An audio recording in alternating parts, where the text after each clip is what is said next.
안녕하십니까. 매일 눈으로 세상의 흐름을 읽어드리는 Y타임즈 정세 분석의 주북일입니다. 반중 선봉에 선 호주가 중국몽의 세계화 도구로 중국의 경제 영토 확장 사업 겸 21세기 실크로드로 불리는 일대일로, 이 일대일로라는 게 중국과 중앙아시아, 유럽을 연결하는 육상, 해상 실크로드를 말하는 것이죠. 이 일대일로에서 전격 탈퇴하겠다, 이렇게 선언을 했습니다. 지난 21일 모리스 페인 호주 외무장관은 성명을 통해서 빅토리아 주 정부가 지난 2018년과 19년 일대일로 참여를 위해서 중국 정부하고 체결한 업무협약, 이 MOU 2건을 포함해가지고 이란, 시리아 정부하고 맺었던 교육협력 MOU도 취소한다라고 발표를 했습니다. 이 페인 외무장관은 우리의 외교 정책과 맞지도 않고 국익도 해친다 그러면서 이 외국 관계법에 따라서 4건의 MOU를 취소한다라고 설명을 했습니다.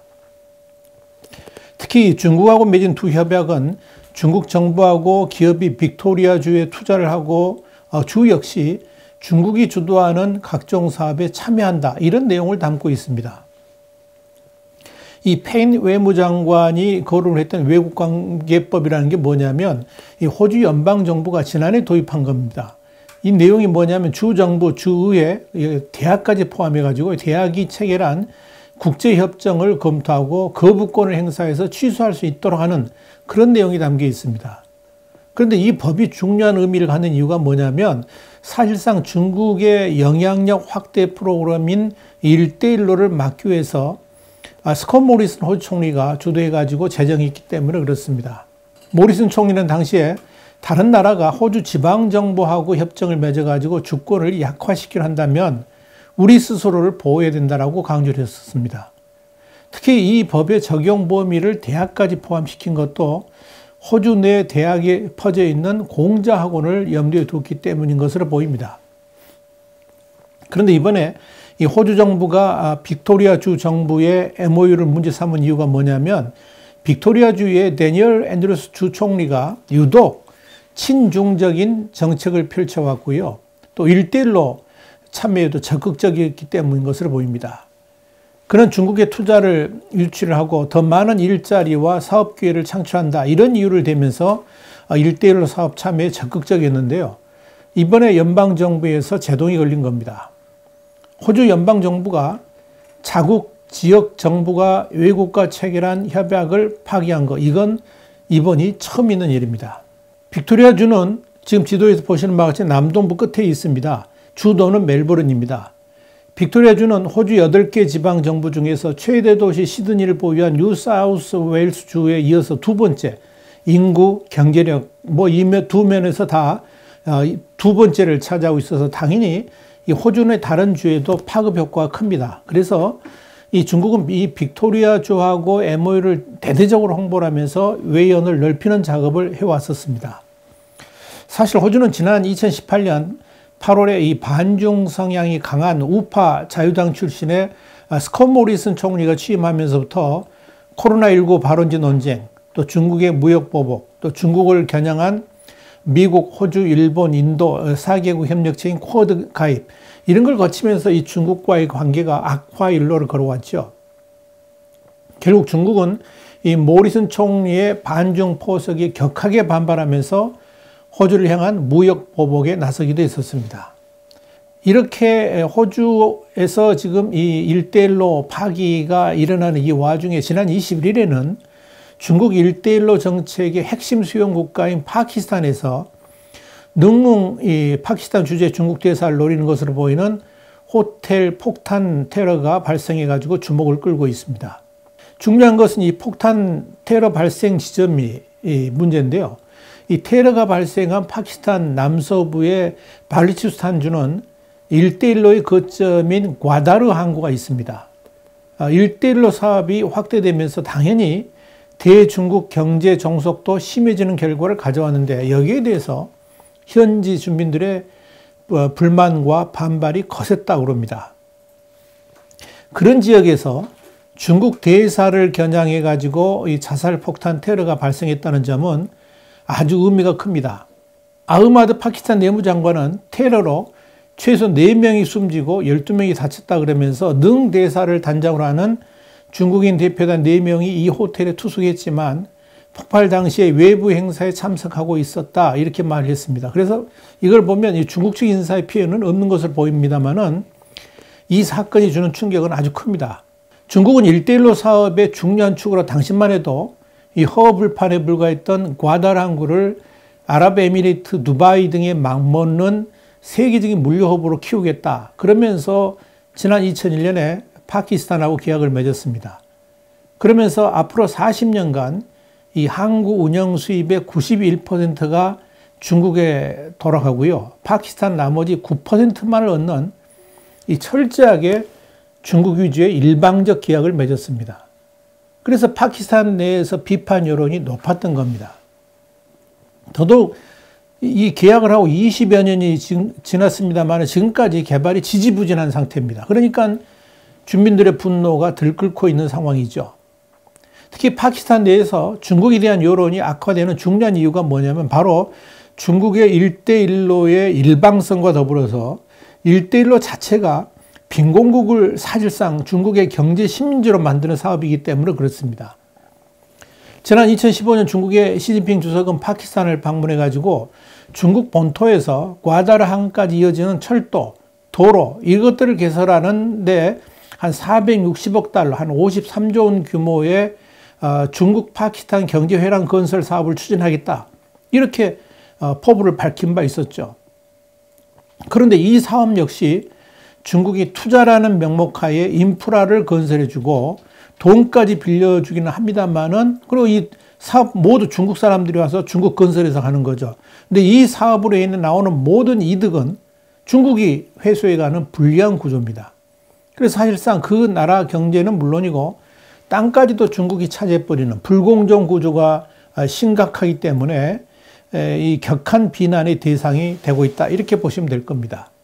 이와 관련해 가지고 왕원빈 중국 외교부 대변인은 22일 1대1로는 채무 함정이 아니다. 그러면서 중국은 1대1로 참여국과 빈곤 타파 및 성장의 길로 함께 나가기 위해 노력할 것이라고 변명을 했습니다만은 실제 중국의 1대1로 사업으로 인해 가지고 이 엄청난 고통을 겪고 있는 해당 국가들에서는 반발과 함께 분노가 거세다. 이렇게 보시면 되겠습니다.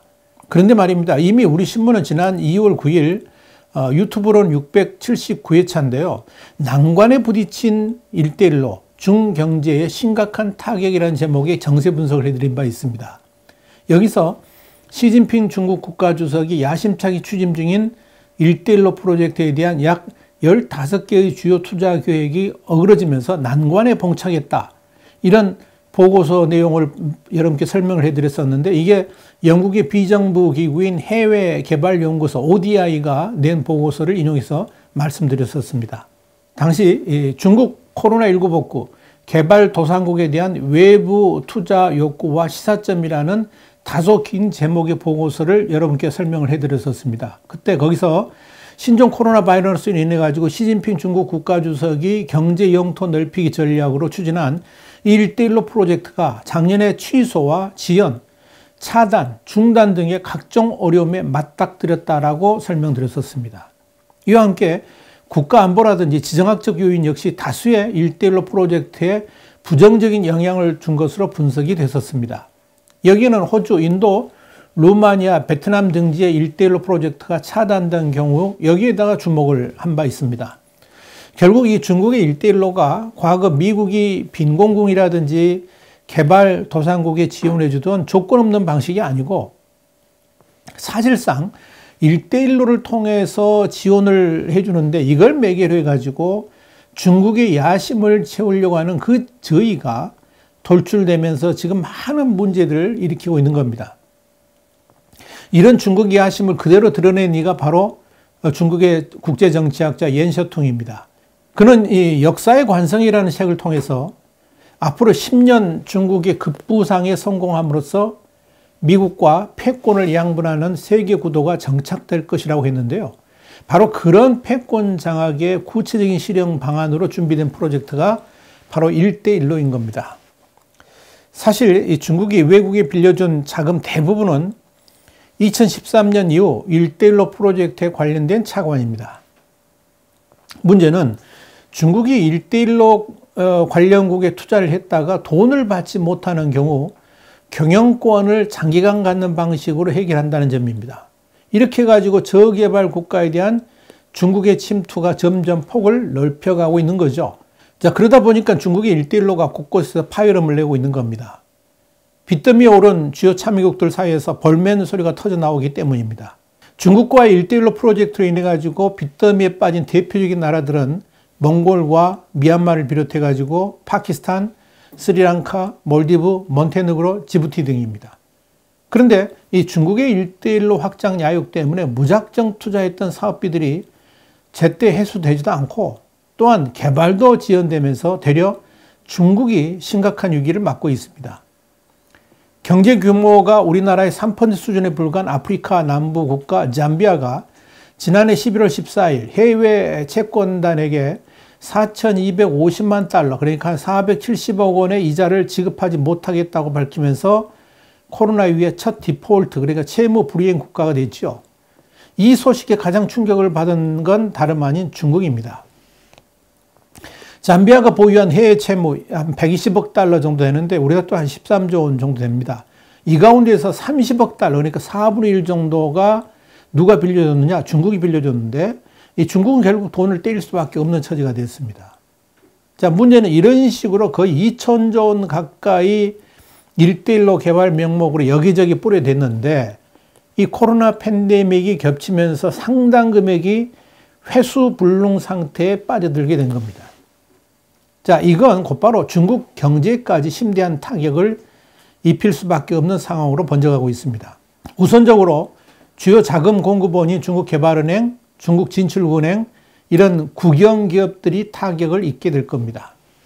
자, 그리 안 해도 이 중국 중앙정부하고 지방정부의 부채가 심각한 국면으로 빠져들고 있는 상황에서 1대1로 투자국들에서의 문제까지 불거지면서 중국 위기는 더욱 심각해지고 있는 겁니다. 문제는 그런 위기가 단순한 경제뿐만이 아니라 정치적 위기로도 번져가고 있다는 점입니다. 특히 미국이 중국의 1대1로 사업에 민주주의 연대를 만들면서 함께 제동을 걸겠다고 나선 상황이기 때문에 이 중국의 처지는 더욱 악화될 것으로 보입니다. 그런데 말입니다, 여러분. 사실 이 중국식 세계화 전략인 1대1로의 사상적인 바탕은 천하주의입니다. 천하주의.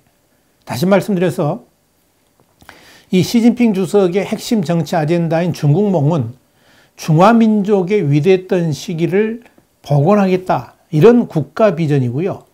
1대1로는 육상과 해상 실크로드를 복원하는 새로운 중국식 세계화를 뜻하는 겁니다. 이 둘이 하나로 묶인 것이 뭐냐? 바로 천하주의입니다.